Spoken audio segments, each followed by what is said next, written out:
Queria então agora convidar você a abrir a sua Bíblia lá em 1 Coríntios, capítulo 15. Nós vamos ler de 12 a 19.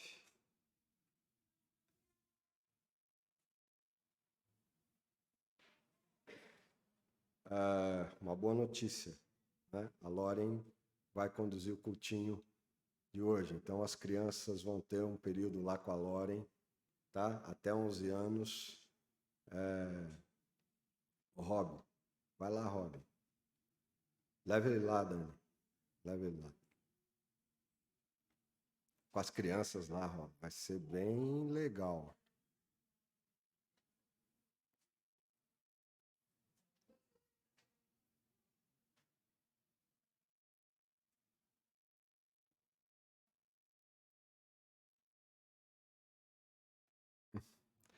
Muito bem, então 1 Coríntios, capítulo 15, de 12 a 19. O tema da mensagem de hoje à noite é a ressurreição e seus significados. A gente não poderia deixar de abordar esse tema nesse domingo de Páscoa, ao final já desse dia de Páscoa, que é a ressurreição de Jesus para nós. Então vamos ao texto. Ora, se o que se prega é que Cristo ressuscitou dentre os mortos, como alguns de vocês afirmam que não há ressurreição de mortos. E se não há ressurreição de mortos, então Cristo não ressuscitou. E se Cristo não ressuscitou, é vã a nossa pregação e é vã a fé que vocês têm. Além disso, somos tidos por falsas testemunhas de Deus, porque temos testemunhado contra Deus que ele ressuscitou a Cristo, ao qual ele não ressuscitou, se é certo que os mortos não ressuscitam. Porque se os mortos não ressuscitam, também Cristo não ressuscitou. E se Cristo não ressuscitou, é vã a fé que vocês têm, e vocês ainda permanecem nos seus pecados. E ainda mais, os que adormeceram em Cristo estão perdidos. Se a nossa esperança em Cristo se limita apenas a esta vida, somos as pessoas mais infelizes deste mundo. A ressurreição e seus significados. Eu tenho 2 netos, na verdade, uma neta e um neto. Uma neta com 13 anos, vai completar 14 anos mês que vem. É uma moça, até já ultrapassou a avó, o que não é preciso muito, mas ela já passou a avó. Já me passou? Ah, vai me passar? Tá. Não vamos entrar nesses detalhes, né, Zé? Então, quando ela tinha, a Natália tem o Theo, com 3 anos, né? Depois de 10 anos veio o Theo. Quando a Natália tinha mais ou menos uns 4, 5 anos, de vez em quando ela ficava em casa com a gente, de vez em quando a gente pegava a Natália chorando. Chorando e chorando. E aí a gente ia perguntar, a avó ia perguntar, Natália, mas por que você está chorando? O que foi? O que aconteceu? Ela dizia, vó, eu não quero que você e o vovô morram. Eu não quero que vocês morram. E aí a gente conversava com ela, né? A Rosângela conversou bastante com ela. E naquele período também a gente foi descobrir, né? Um dia também conversando com ela, eu me lembro dessa conversa, e falando sobre Jesus, sobre as histórias de Jesus, eu estava contando alguma história de Jesus e cheguei nesse ponto da ressurreição. Ela ficou numa alegria, numa felicidade, ela falou, vô, essa é a história de Jesus que eu mais gosto, que é a história da ressurreição. Jesus não ficou morto. Eu falei, então, Natália, não precisa chorar, né? Quando você pensar no vovô e na vovó, né? A gente acredita na ressurreição. Então, aquela criança de 4, 5 anos disse, olha, é a história que eu mais gosto de Jesus, é a história da ressurreição, o episódio da ressurreição. E Paulo está falando, então, aos Coríntios, abordando esse tema com a igreja de Corinto, que era uma igreja muito complicada. Era uma igreja difícil. Era uma igreja cheia de problemas, cheia de gente complicada. Não era, por exemplo, uma igreja presente em Florianópolis, onde só tem gente bacana, a começar do pastor. Né? Só tem gente boa. Pastor mais ou menos, né? Mas era uma comunidade que duvidava do apostolado de Paulo, né? Questionava a autoridade de apóstolo do Paulo.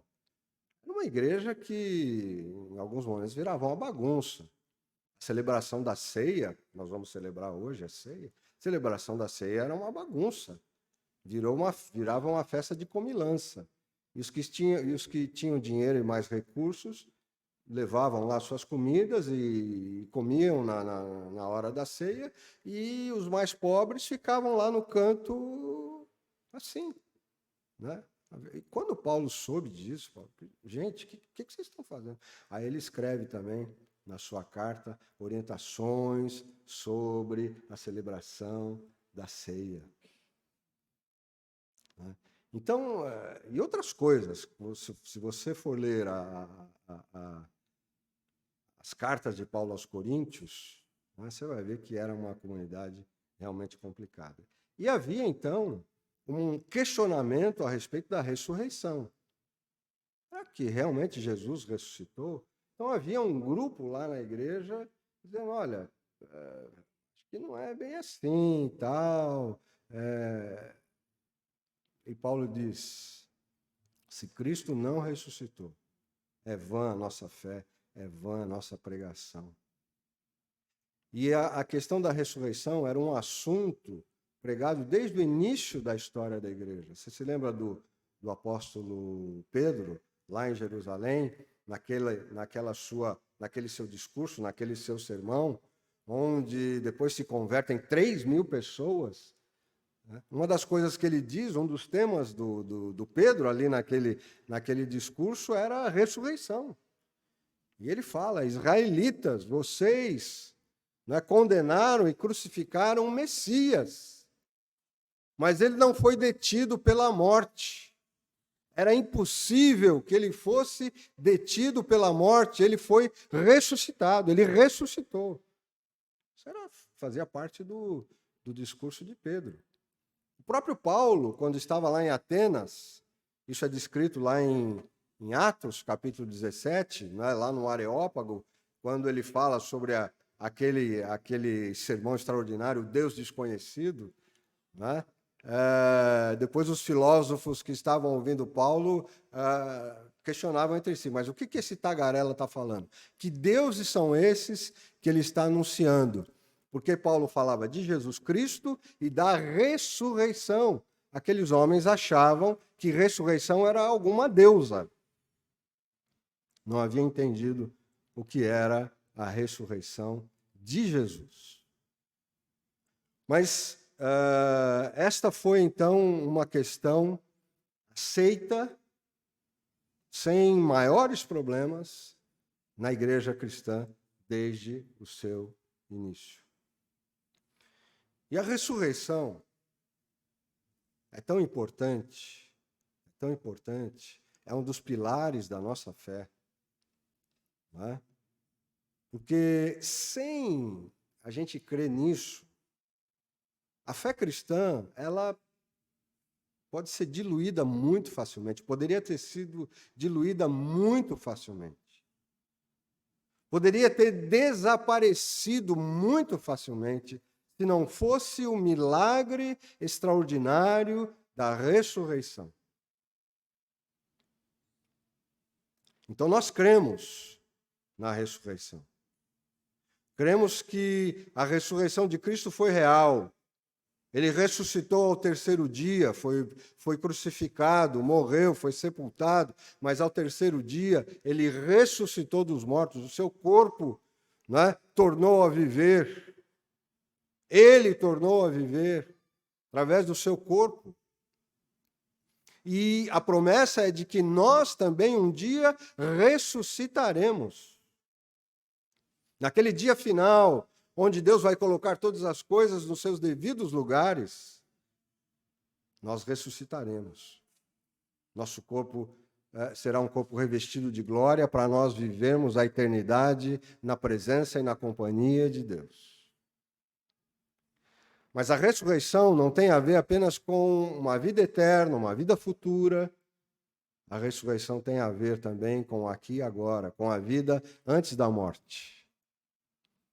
E a ressurreição, então, é muito importante, porque ela prova, em primeiro lugar, ela prova que a verdade é mais forte do que a mentira. A verdade é mais forte do que a mentira. Jesus veio ao mundo para mostrar a verdadeira face de Deus e do que é a vida. Só que ele teve uma dificuldade muito grande, ele teve um embate muito grande com um grupo de homens que não eram homens que não acreditavam em Deus, muito pelo contrário. Eram homens que faziam parte da liderança religiosa dos judeus. Jesus teve sérios embates com os sacerdotes e os escribas, com os sacerdotes, os religiosos e os professores de teologia, podemos dizer assim. E esse embate foi tão sério e tão grande que, entre outras coisas, Jesus foi, num determinado momento, ele foi proibido de entrar nas sinagogas. Jesus foi praticamente expulso das sinagogas, Jesus foi expulso da igreja dos seus dias. E ele faz, então, da praia o seu templo e de um barquinho o seu púlpito. E havia, então, uma tensão muito grande entre Jesus e os sacerdotes, os escribas, os fariseus, que eram os religiosos ortodoxos, ultra-ortodoxos, como existem até hoje lá em Israel. E o grande embate era esse. Eles pregavam alguma coisa, ensinavam alguma coisa que já tinha ficado no tempo, que já estava enferrujada, embolorada, que é a visão de Deus, que já não se coadunava mais com os novos tempos e com a própria manifestação de Jesus. Não que Deus estivesse correto, mas a visão que eles tinham a respeito de Deus havia ficado lá atrás. De modo que Jesus diz para eles, com todas as letras, vocês são mentirosos. Vocês estão ensinando mentiras para as pessoas. Vocês estão ensinando que o povo de Israel é um povo único, o povo mais amado de Deus, um povo exclusivo.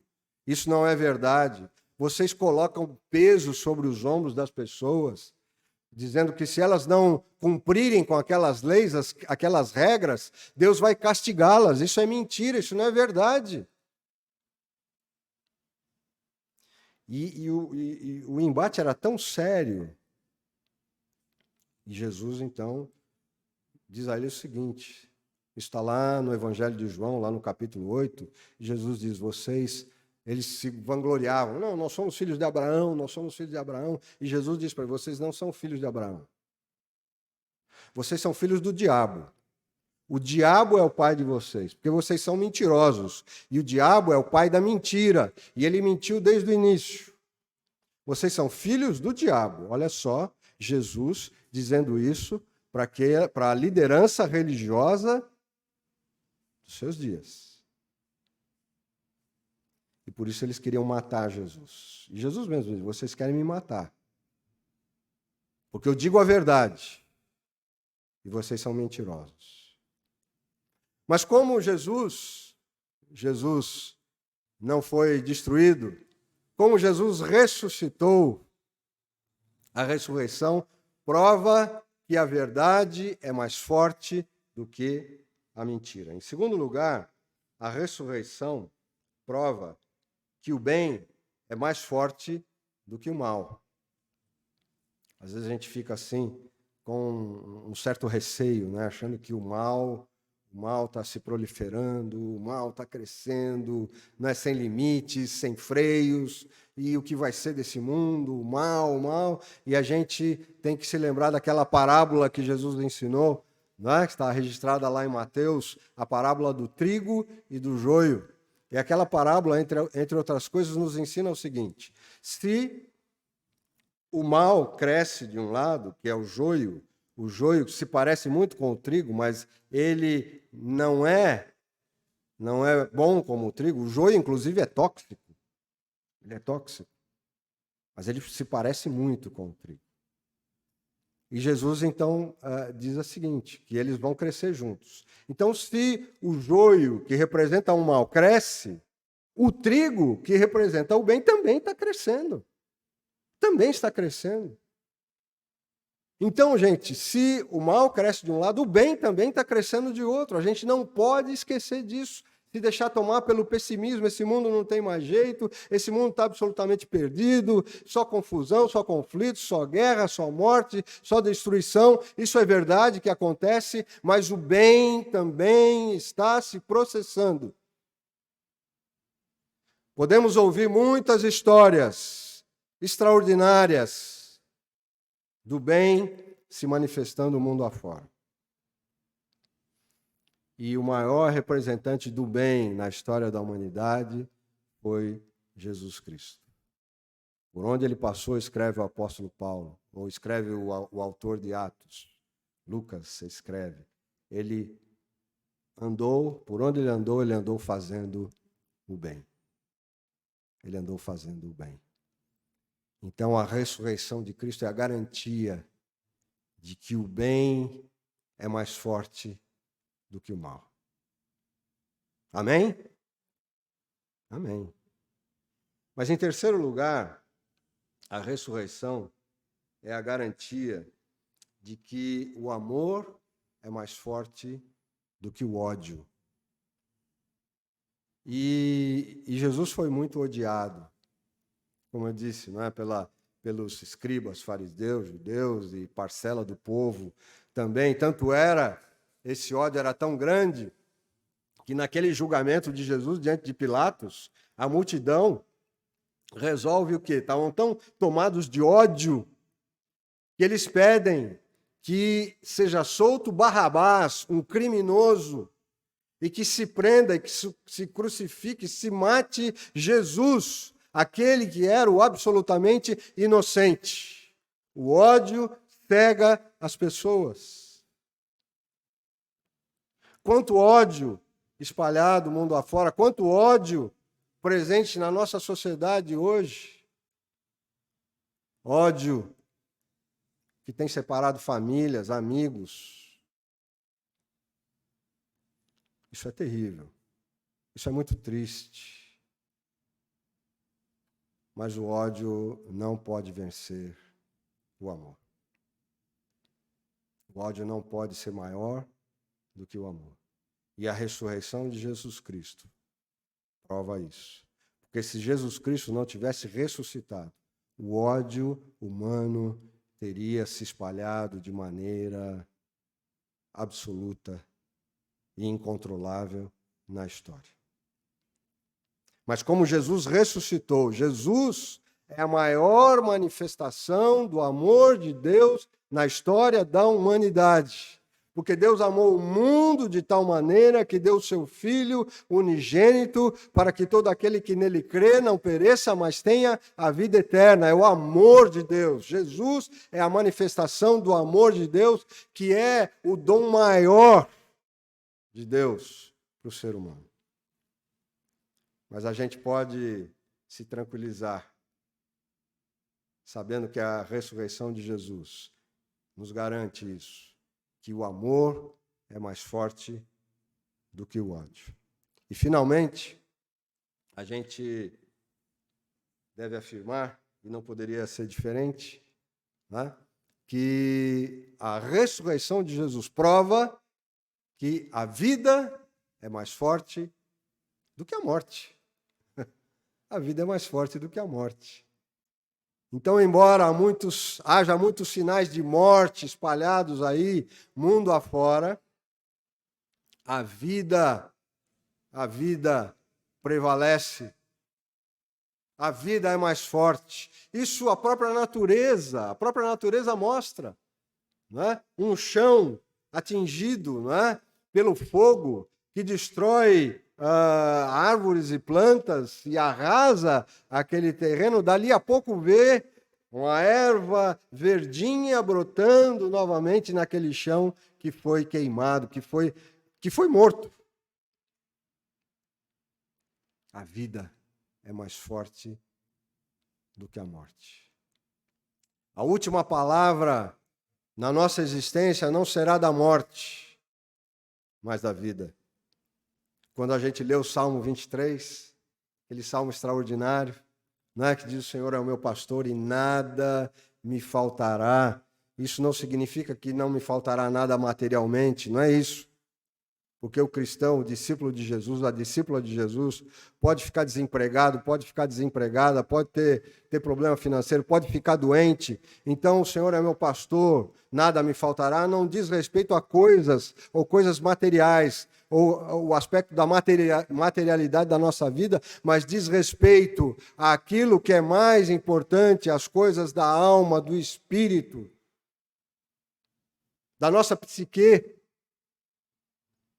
E o Salmo vai falando de coisas ali maravilhosas, do descanso, do refrigério, da companhia, mesmo no vale da sombra da morte, nada temerei, porque o Senhor está comigo.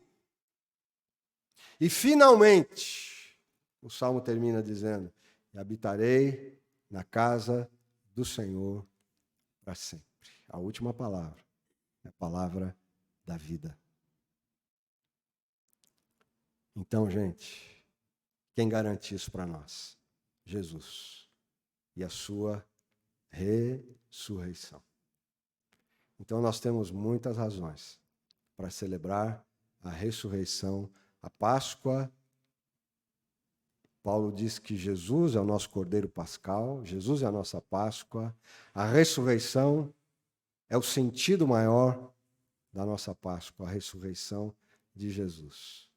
A ressurreição de Jesus e seus significados são fundamentais, não apenas para a nossa fé, mas para a nossa vida. Porque a ressurreição de Jesus prova que a verdade é maior do que a mentira, que o bem é maior do que o mal, que o amor é mais forte do que o ódio, e que a vida é mais forte do que a morte. Jesus ressuscitou. Amém? Amém.